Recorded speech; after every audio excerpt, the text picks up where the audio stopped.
गोविंद उपाध्याय जी, मुंबई से। राधे राधे महाराज जी। महाराज जी, मैं आपकी तरह दृढ़ संकल्पवान कैसे बन सकता हूं कि जब आप घर से निकले थे तब भी आपका भगवान को पाने का लक्ष्य था और आज भी है। महाराज जी, हम ऐसे युवा लोग संकल्प तो बनाते हैं बट कुछ समय बाद दूसरा संकल्प हो जाता है, फिर तीसरा। जैसे सत्संग सुना तो भगवत प्राप्ति का उद्देश्य आया, कहीं धन कमाने की इच्छा की बात सुनी तो धन कमाने का आया, कभी ऐसा कभी ऐसा। तो महाराज जी, एक संकल्प की केवल और श्री जी की प्राप्ति और भगवान की प्राप्ति हो जाए इसी जन्म में, ऐसा संकल्प कैसे दृढ़ता? इसमें प्रधान नींव है जो आजकल है नहीं, ब्रह्मचर्य।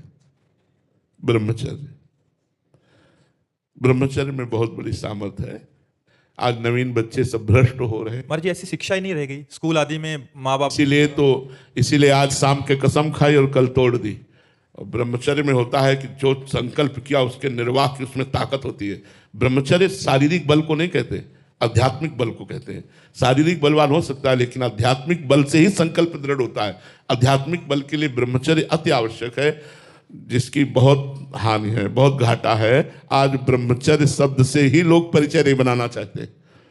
पहले गुरुकुल में विद्यार्थियों को ब्रह्मचर्य ही व्रत सिखाया जाता था। ब्रह्मचर्य व्रत के द्वारा ही वो दो मार्गों का अनुसरण करते थे, एक ब्रह्मचर्य से नैष्ठिक ब्रह्मचर्य संन्यास और एक ब्रह्मचर्य से गृहस्थ धर्म होते हुए फिर वानप्रस्थ संन्यास।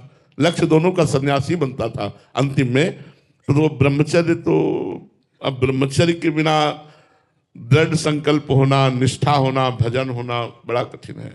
तो हमें लगता है बच्चा नाम जप करो, शास्त्रों का स्वाध्याय करो, सत्संग करो, आचरणों को शुद्ध करो, पवित्र करो।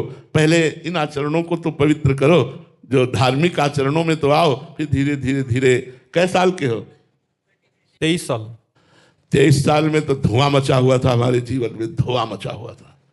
कई कई दिन तक भोजन नहीं, रात दिन निरंतर मंत्राकार वृत्ति और घाटों में पड़े रहना।